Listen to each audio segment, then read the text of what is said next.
Healing Past Trauma and Abuse Through Christ. This is my 7th video on this specific topic, and I haven't posted anything on this topic in a while. It's been a couple weeks, but that's because I really wanted to make sure that for this step, which was so important for me, I did it right. And I really kind of showed everything that I had to go through to get to the point where I could do what I needed to do and get to the point where I am right now, which is absolute, complete, and total forgiveness of the people who harmed me. So how do you do that? How do you forgive somebody who actually harmed you? And I'm not talking about somebody cut you off on the road, they told you your dress made you look fat, they stole your boyfriend, they took your job. Those things are hurtful, of course, but they're not the level of abuse and trauma, right? That's a whole different level. And if it's years long, like it was with me, it is deep rooted, right? It is really in there, and it's in there deep. So how do you get to the point where you can forgive that? Well, I'm going to tell you how I did it. And it was not easy, and it takes many, many steps. And the biggest thing for me was forgiving my mother. Like, I don't know why it was easier for me to forgive my father. And maybe it's because he died when I was like 17. And in my mind, I'm like, oh, well, that's easy. Pack that away because now he's gone. I mean, of course, it was not that easy, but that's a different series. So I'm going to focus on my mother with this because she was really the big thing, right? The thing that I just couldn't forgive was my mom. And she stayed in my life up until 18 years ago. And she continued to abuse and damage me during that time. And I didn't even see it. And when you're living in a situation like that, you're living in survival mode. You're constantly struggling just to get to the next day. And you don't even see how abnormal or unhealthy it is until you get out of it. So if you're somebody who is in an unhealthy, damaging relationship, I do encourage you to get out of it if you can, right? Because you cannot see it clearly for what it is until you're free of it. And it took years and years and years. I found out, so in addition to the abuse as a child, I found out that my mother was working with my husband's ex-wife and my brother and his wife, my sister-in-law, to try to get my husband to divorce me so that they could take the children. And I was like, I can't believe this is really actually happening. And, my husband didn't believe me at first either until I got my hands on their emails that actually showed this triangle of these people plotting on how to take me down and destroy me to get me to the lowest possible point that I could be at so they could take my children from me. So this is what I had to forgive. This is the level of damage, right? It was the abuse as a child and then continued on into my adulthood life. So where did I go with that? Let's start. So I was praying with ladies at my church, and God told me, it's time to forgive your mom. And I was like, oh, sure, you know what? I'll forgive her. I forgive her. It's easy. I can just think it in my head and that's it, right? That's all I have to do. And I was like, you need to tell her. God says you need to tell her that you forgive her. What? How am I going to do that? Because first of all, I live in Japan and she's in Texas. I think she's in Texas. I haven't spoken to her in 18 years. I don't know how to get a hold of her. She probably is not open to receiving a call from me anyway. So how do I do it? So I kept praying, and I thought, all right, I'm going to do a video. I'm going to make a video and I'm going to send her this video. And that's what I did. So I went home, and again, I didn't want to do it. I was just being obedient to God. Sometimes He asks you to do things that you do not want to do, and you do not understand why, but later it becomes clear. And now I understand. Like right now I understand because I can look back and see it. But at that moment, I'm like, why do I have to tell her? Why do I have to interact with her at all? So I made the video. And the first video was, here's all of the things you did to me. Here's the lasting damage that caused, but I forgive you for all of those things.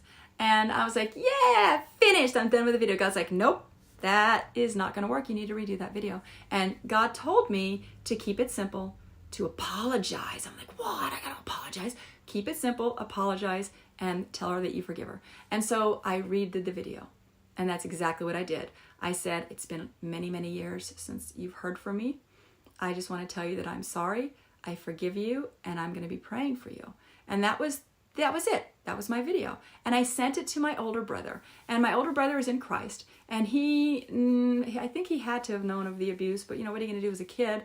And with my mother telling people I was crazy, I don't know what his stance is on it. And I kind of don't want to push it because it's his father. So if God feels like he needs to really understand it, then God will show him that. So I'm not talking about my brother, but I passed the video on to my brother. And, you know, his response before he even saw the video was to tell me, you know, Mom's facilities have declined and she can't really follow complex things. She's very childlike. So make sure that you start with an apology and that you keep it very simple.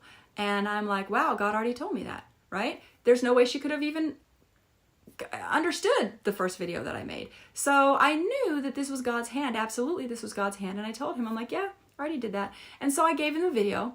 And did he pass it along to her? I don't know. I don't know if he did. I hope that he did. I don't know if she saw it. I don't know how she reacted. I haven't heard anything from either of them about that. But I don't need to, because I did what God told me to do, which was to make the video and send it. And I was obedient. And, you know, I just have to say that when you say words aloud, they take on a different level of power. They become more concrete and more real, and they become things that you can act on and that you can believe in and that you can do, right? So if you're bouncing these ideas around in your head, like, oh, I forgive her, I feel like I forgive him, oh, I can, you know, it's abstract. It's not exactly real. But the moment you speak the words aloud, it becomes different. And it did for me. It did for me. So, I was able to, that was the first door. And this stage, right, this step of forgiveness, it's multiple steps. Like you do one thing and God's going to open another door and you're going to step through that door and he's going to open another door and you're going to step through that door and he's going to open another door. Because it took decades to get you where you're at. It's going to take a while to get you back. And it is a process. So for me, again, this is just my testimony, my story. It was a process and it was not something that was easy. It was not something that happened overnight. And it's something that I still pray about and deal with every day. So I did the first thing that God told me to do, which was to speak aloud the words that I forgave her. And I sent it to her. And the moment that I did that, he opened that next door for me. And that next door was, now you have to pray for her. And I'm like, I got to pray good things are going to happen to her. But that, you know, that's the next stage. And I'm going to talk about that on my next video. So this one was just about the starting steps. How do you start to forgive somebody who has done so much damage to you? And for me, my first step, of course, was praying to God and taking it to God. And God told me to speak the words aloud. And I spoke the words aloud. And the words spoken aloud took on more power. And it made it real for me. And it made me think, I really can forgive her. And I didn't feel it at the time. And looking back at that video now, I'm like, wow, you could really tell I was not engaged in that video. I was saying these words that I probably really just didn't mean. But now I'm different. I'm in a different place. But I couldn't get here if I hadn't started there. So my first step, again, was to speak the words aloud that I forgave my mother.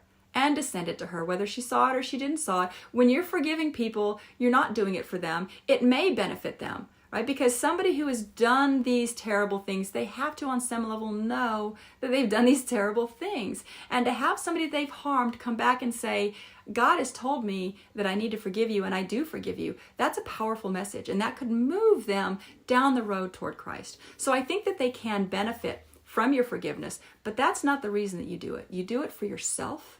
You do it to give that control to God and take it away from that person or those people, and you do it for your own peace, right? So, and you do it because the Bible tells you that you have to do it. So my first step was to speak aloud the words that I forgave my mother. And once I did that, the next door opened, and that was the praying. You got to pray for her. And I'll talk about that and a couple of other things. But the hardest step for me was that first one.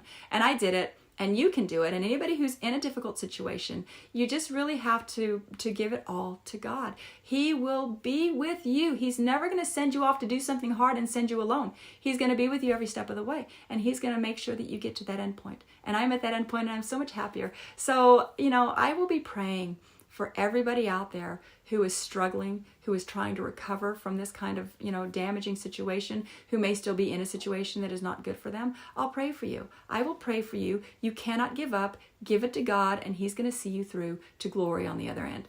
God bless you.